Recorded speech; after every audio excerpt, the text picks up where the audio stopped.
ನಮಸ್ಕಾರ ಎಲ್ಲರಿಗೂ ನನ್ನ ಪ್ರೀತಿಯ ಯೂಟ್ಯೂಬ್ ಚಾನಲ್ PR ಯೂಟ್ಯೂಬ್ ಚಾನಲ್ಗೆ ಪ್ರೀತಿಯ ಸ್ವಾಗತ. ಬನ್ನಿ, ಇವತ್ತು ಅಣ್ಣವ್ರ ಬಗ್ಗೆ ಇನ್ನೊಂದು ವಿಶೇಷ ಮಾಹಿತಿನ ನಿಮ್ಗೆ ಹಾಕ್ತೀನಿ.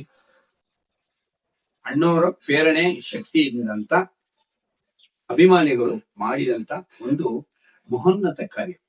ಈ ಕಾರ್ಯನ ಹಿಂದೆ ಮುಂದೆ ಇನ್ಯಾರ ಕೇಳೂ ಮಾಡಕ್ ಆಗಲ್ಲ. ಇದು ಅಭಿಮಾನಿಗಳ ತಾಕತ್ತಿನ ಪ್ರಶ್ನೆ. ಏನದು ಎಲ್ಲ ಹೇಳ್ತೀನಿ. ಅದಕ್ಕೆ ಮೊದ್ಲೇ ಬನ್ನಿ, ನನ್ನ ಚಾನೆಲ್ ನ ಸಬ್ಸ್ಕ್ರೈಬ್ ಮಾಡಿ, ಶೇರ್ ಮಾಡಿ, ಕಮೆಂಟ್ ಮಾಡಿ, ಲೈಕ್ ಮಾಡಿ. ನಿಮ್ಮ ಅಭಿಪ್ರಾಯ ಏನೇ ಇದ್ರು ನೇರವಾಗಿ ತಿಳಿಸಿ, ನಾನು ಅದಕ್ಕೆ ತಲೆ ಬರ್ತೀನಿ. ಕನ್ನಡಿಗರೇ, 3 ಮತ್ತು 4ನೇ ದರ್ಜೆ ನೌಕರರಿಗೆ ಕನ್ನಡದ ಪರೀಕ್ಷೆ ಕಡ್ಡಾಯ ಮಾಡ್ಬೇಕು ಅಂದ್ಬಿಟ್ಟು ಅಣ್ಣವರ ಅಭಿಮಾನಿಗಳು, ಅಂದ್ರೆ ನಮ್ಮ ಅಖಿಲ ಕರ್ನಾಟಕ ಡಾಕ್ಟರ್ ರಾಜ್ಕುಮಾರ್ ಅಭಿಮಾನಿಗಳ ಸಂಘ, ಇದರ ನೇತೃತ್ವದ ನಮ್ಮ ಅಧ್ಯಕ್ಷರು ಪ್ರೀತಿಯ ಸಾರಗೋವಿಂದ ಅಣ್ಣನವರು, ಇವರು 3 ಮತ್ತು 4ನೇ ದರ್ಜೆಯ ನೌಕರರಿಗೆ ಕನ್ನಡದ ಪರೀಕ್ಷೆ ಕಡ್ಡಾಯ ಮಾಡಿ, ಕನ್ನಡ ಪರೀಕ್ಷೆಯಲ್ಲಿ ಯಾರು ಪಾಸ್ ಆಗಿರ್ತಾರೆ ಅವರು ಮಾತ್ರ 3 ಮತ್ತು 4ನೇ ದರ್ಜೆಯ ನೌಕರರ ಕೆಲಸ ಕೊಡಬೇಕು ಅನ್ನೋ ಒಂದು ನಿಯಮವನ್ನ ಮಾಡಿ ಅಂತ ರಾಜ್ಯ ಸರ್ಕಾರದ ಮೇಲೆ ಒತ್ತಡ ತರ್ತಾರೆ. ಈ 3 ಮತ್ತು 4ನೇ ದರ್ಜೆಯ ನೌಕರರು ಅಂದ್ರೆ ಯಾರು? ಎಲ್ಲ ಗೌರ್ಮೆಂಟ್ ಸರ್ಕಾರಿ ಕಚೇರಿಗಳಲ್ಲಿ ಈ ಅಟೆಂಡರು ಮತ್ತೆ ಟೈಪಿಸ್ಟ್ಸ್ ಮತ್ತೆ ಈ ಕ್ಲರ್ಕ್ ಎಲ್ಲ ಇರ್ತಾರಲ್ಲ, ಅವ್ರಿಗೆ 3 ಮತ್ತು 4ನೇ ದರ್ಜೆ ನೌಕರರು ಅಂತಾರೆ. ಅವ್ರಿಗೆ ಕನ್ನಡನ ಕಡ್ಡಾಯ ಮಾಡ್ಬೇಕು, ಕನ್ನಡ ಪರೀಕ್ಷೆ ಅವರು ಬರ್ಲೇಬೇಕು, ಕನ್ನಡ ಪರೀಕ್ಷೆ ಅವ್ರು ಪಾಸ್ ಆಗಿದ್ರೆ ಮಾತ್ರ ಅವ್ರಿಗೆ ಕೆಲಸ ಸಿಗ್ಬೇಕು ಅನ್ನೋದು ಸಾರಾ ಗೋವಿಂದ್ ಅವರ ಒಂದು ಆಸೆ. ಈ ಆಸೆಗೆ ಅವ್ರೇನ್ ಮಾಡಿದ್ರು, ಅಖಿಲ ಕರ್ನಾಟಕ ಡಾಕ್ಟರ್ ರಾಜ್ಕುಮಾರ್ ಅಭಿಮಾನಿಗಳ ಸಂಘದ ವತಿಯಿಂದ ವಿಧಾನಸೌಧದ ಮುತ್ತಿಗೆಯನ್ನು ನಡೆಸಿದರು. ಜನವರಿ ತಿಂಗಳಲ್ಲಿ ಜನವರಿ ಮೊದಲ ವಾರದಲ್ಲಿ ಈ ಪ್ರತಿಭಟನೆ ಕಾರ್ಯಕ್ರಮನ ದಿನಾಂಕವನ್ನ ನಿಗದಿ ಮಾಡಿದ್ರು ನಮ್ಮ ಸಾರಾ ಗೋವಿಂದ್ ಅವರು ನಿಗದಿ ಮಾಡಿ ಸಂಘದ ಎಲ್ಲ ಕಾರ್ಯಕರ್ತರು, ಸದಸ್ಯರು ಹಾಗೂ ಅಣ್ಣವ್ರ ಅಭಿಮಾನಿಗಳ ಸಮೂಹವನ್ನೇ ಒಗ್ಗೂಡಿಸಿ ವಿಧಾನಸೌಧ ಮುತ್ತಿಗೆ ಕಾರ್ಯಕ್ರಮನ ಮಾಡಿದ್ರು. ಸರ್ಕಾರದ ಮೇಲೆ ಒತ್ತಡ ತರಬೇಕು ಅಂದ್ಬಿಟ್ಟು ಸತ್ಯಾಗ್ರಹ ಮಾಡಕ್ ಶುರು ಮಾಡಿದ್ರು. ವಿಧಾನಸೌಧದ ಹತ್ರ ಸತ್ಯಾಗ್ರಹ ಆರಂಭಿಸಿದ್ರು ನಮ್ಮ ಸಾರಾ ಗೋವಿಂದ್. 18 ದಿನಗಳ ಕಾಲ ಸತ್ಯಾಗ್ರಹ ಕಾರ್ಯಕ್ರಮ ಮಾಡಿದ್ರು. ಆದ್ರೆ ಆಗಿನ ಸರ್ಕಾರ, ಆಗಿನ ಮುಖ್ಯಮಂತ್ರಿಗಳಾದಂತ ಶ್ರೀ ರಾಮಕೃಷ್ಣ ಹೆಗಡೆ ಅವರು ಇದ್ಯಾವುದಕ್ಕೂ ತಲೆ ಕೆಡ್ಸ್ಕೊಳ್ಳೇ ಇಲ್ಲ. ನೀವೇನಾರ ಪ್ರತಿಭಟನೆ ಮಾಡ್ರಪ್ಪ, ನಮ್ಗೇನು ಅಂತ ಬಿಟ್ಟು ಅವ್ರು ಸುಮ್ನೆನೆ. ಅವ್ರಿಗೆ ರಾಜಕೀಯ ಒತ್ತಡ, ಇದನ್ನೆಲ್ಲ ಮಾಡಬೇಡಿ, ಕನ್ನಡ ಪರೀಕ್ಷೆ ಕಡ್ಡಾಯ ಮಾಡಿದ್ರೆ ಹೊರಗಿನ ಬರೋರ್ಗೆಲ್ಲ ತೊಂದರೆ ಆಗುತ್ತೆ ಅಂತ ಕೆಲವು ರಾಜಕೀಯ ವ್ಯತಿರಿಕ್ತಿಗಳು, ರಾಜಕೀಯ ಪಕ್ಷಗಳು ಅವ್ರ ಮೇಲೆ ಒತ್ತಡ ತಂದು ಅದನ್ನ ಮಾಡಬಾರ್ದು ಅಂತ ಹಂಗೆ ಬಿಟ್ಬಿಟ್ರು. ಆದ್ರೆ ಅಣ್ಣವ್ರ ಅಭಿಮಾನಿಗಳು ಅದನ್ನ ಬಿಡ್ಲಿಲ್ಲ.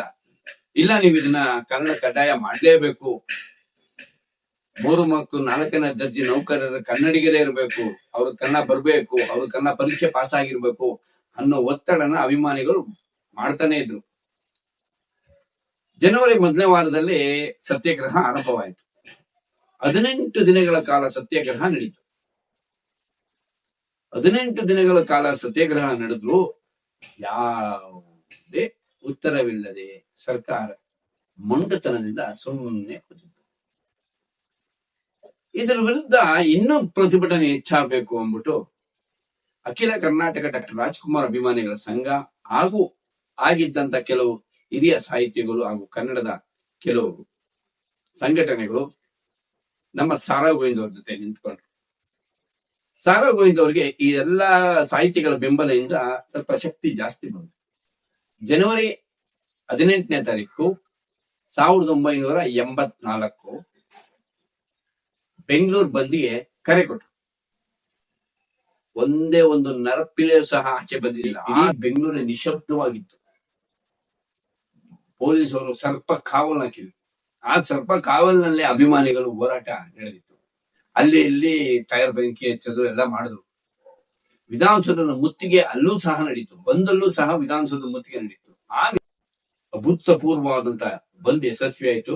ಆದ್ರೆ ದುರದೃಷ್ಟ ಅಂತ ಏನಂದ್ರೆ ಆ ಬಂದಿನಲ್ಲಿ ನಡೆದಂತ ಗಲಾಟೆಯಲ್ಲಿ ಪೊಲೀಸರು ಮಾಡಿದಂತ ಗೋಲಿಬಾರ್ನಲ್ಲಿ 3 ಅಭಿಮಾನಿಗಳು ಹಾಗೂ 3 ಕನ್ನಡದ ಹೋರಾಟಗಾರರು ಅಭಿಮಾನಿಗಳು ಒಂದೇ, ಕನ್ನಡದ ಹೋರಾಟಗಾರರು ಒಂದೇನೆ. ಅವರು ನಮ್ಮನ್ನ ಅಗಲಿದ್ರು. 3 ಜನ ಅಭಿಮಾನಿಗಳು ಗೋಲಿಬಾರ್ನಲ್ಲಿ ನಿಧನ. ಈ ಬೆಂಗಳೂರು ಬಂದು ಮತ್ತೆ ಅಭಿಮಾನಿಗಳ ಹೋರಾಟ, ಆಮೇಲೆ ಅಭಿಮಾನಿಗಳ ಸಾವು 3 ಜನ, ಮತ್ತು ಈ ಹೋರಾಟ ಕಿಚ್ಚು ಇನ್ನು ಹೆಚ್ಚಾಗುತ್ತಿದ್ದಂತೆ ಎಲ್ಲಾರು ಅಭಿಮಾನಿಗಳ ಸಂಘಕ್ಕೆ ಸಪೋರ್ಟ್ ಮಾಡ್ತಾ ಇರೋದನ್ನ ಕಂಡಂತ ರಾಜ್ಯ ಸರ್ಕಾರ 2-3 ತಿಂಗಳ ನಂತರ ಅಂದ್ರೆ ಜುಲೈ ಮೊದಲನೇ ವಾರದಲ್ಲಿ ಒಂದು ಸಮಾಲೋಚನೆ ಸಭೆಯನ್ನ ಮಾಡ್ತು. ಆಗ ಸಾರಾ ಗೋವಿಂದವ್ರನ್ನ ಹಾಗೂ ಇನ್ನಂತ ಕೆಲವು ಸಾಹಿತಿಗಳನ್ನೆಲ್ಲ ಕರೆದು ಇದು ಯಾವ ತರ ಇರಬೇಕು, 3 ಮತ್ತು 4ನೇ ದರ್ಜೆ ನೌಕರಿಗೆ ಕನ್ನಡ ಕಡ್ಡಾಯ ಯಾವ ತರ ಇರಬೇಕು ಅಂತಲ್ಲ ಅವ್ರನ್ನೆಲ್ಲ ತಿಳ್ಕೊಂಡು 3 ಮತ್ತು 4ನೇ ದರ್ಜೆ ನೌಕರರಿಗೆ ಕನ್ನಡದ ಪರೀಕ್ಷೆ ಕಡ್ಡಾಯವನ್ನು ಆದೇಶವನ್ನು ಸರ್ಕಾರ ಹೊರಡಿಸಿತು. ನೋಡಿ, ನಮ್ ಸಾರಾ ಗೋವಿಂದ ಅಣ್ಣವರು ಮಾಡಿದಂತ ಅವತ್ತು ಈ ಹೋರಾಟ ಯಶಸ್ವಿಯಾಗಿದ್ದಂತೆ ಇವತ್ತವರೆಗೂ ಸಹ 3 ಮತ್ತು 4ನೇ ದರ್ಜೆ ನೌಕರರಿಗೆ ಕನ್ನಡದ ಪರೀಕ್ಷೆ ಕಡ್ಡಾಯ ಇದೆ. ಈಗ್ಲೂ ಅವತ್ತು ಸಾರಾ ಗೋವಿಂದ ಅವ್ರು ಮಾಡಿದ್ದಕ್ಕೆ ಇವತ್ತು ಕನ್ನಡದ ಕಡ್ಡಾಯವಾಗಿದೆ. ಇಲ್ಲಾಂದಿದ್ರೆ ಅವ್ರು ಮಾಡಿಲ್ಲ ಅಂದಿದ್ರೆ ಸಾರಾ ಗೋವಿಂದ ಅವ್ರನ್ನ ಅಷ್ಟು ಈಸಿಯಾಗಿ ನಾವು ಪರಿಗಣಿಸಬಾರ್ದು. ಅವರೊಬ್ಬ ಮಹಾನ್ ಕನ್ನಡದ ಶಕ್ತಿ. ನೋಡಿ, ಅವತ್ತು ಎಷ್ಟು ಜನನ ಕರ್ಕೊಂಡು ಅವ್ರ ಮೆರವಣಿಗೆ ಮಾಡಿ ಸಂಘದಿಂದ ಒಂದು ಸರ್ಕಾರವೇ ಒಂದು ಪಗ್ಗು ಬಡಿಯ ತರ ಅವರು ಮಾಡಿದ್ರಲ್ಲ, ಅದು ಗ್ರೇಟ್. ಇವತ್ತು 3 ಮತ್ತು 4ನೇ ದರ್ಜೆ ನೌಕರರು ಯಾರ ಎಷ್ಟು ಜನ ಇದ್ದಾರೆ ಅವರೆಲ್ಲರೂ ಸಾರಾ ಗೋವಿಂದ ಅವ್ರಿಗೆ ಚಿರಋಣಿ ಆಗಿರ್ಬೇಕು. ಯಾಕಂದ್ರೆ ಅವ್ರು ಕನ್ನಡದವರೇ ಪರೀಕ್ಷೆ ಕಡ್ಡಾಯ ಮಾಡಿದ್ಕೆ ಅಲ್ವಾ ಅವ್ರಿಗೆಲ್ಲ ಕೆಲಸ ಸಿಕ್ಕಿರೋದು. ಇಲ್ಲ ಅಂದ್ರೆ ಯಾವ್ಯಾವ ಭಾಷೆಯಿಂದ ಬಂದು ಬರೀ ಇಂಗ್ಲಿಷ್ ಎಲ್ಲ ಹಿಂದಿ ಎಲ್ಲ ಬರ್ದು ಹೋಗ್ಬಿಡ್ತಿದ್ರು. ಹಾಗಾಗಿ ಎಲ್ಲ ಅವರೇ ತಗೊಂಡ್ಬಿಡ್ತಿದ್ರು. ಕನ್ನಡದವ್ರ ಕೆಲಸ ಸಿಕ್ಕಿರೋದು ಅದರಿಂದಾನೇ ಅಲ್ವಾ, ಆ ಹೋರಾಟದಿಂದಾನೇ.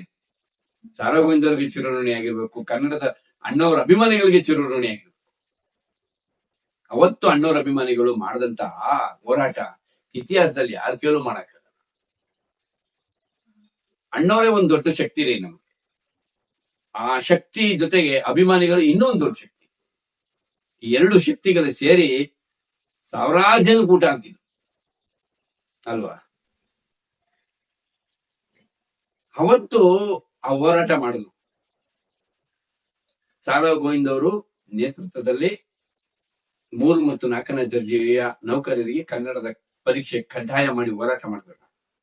ಆಗ ಯಾವ್ದಾರ ಅಭಿಮಾನಿಗಳ ಸಂಘದವ್ರು ಬೆಂಬಲ ಕೊಟ್ಟಿದ್ರ? ನಮ್ ಸಂಘಕ್ಕೆ ಯಾರು ಕೊಟ್ಟಿಲ್ಲ. ಅವಾಗ ಎಲ್ಲರಿಗೂ ಬೇರೆ ಬೇರೆ ಯೋಚನೆಗಳು.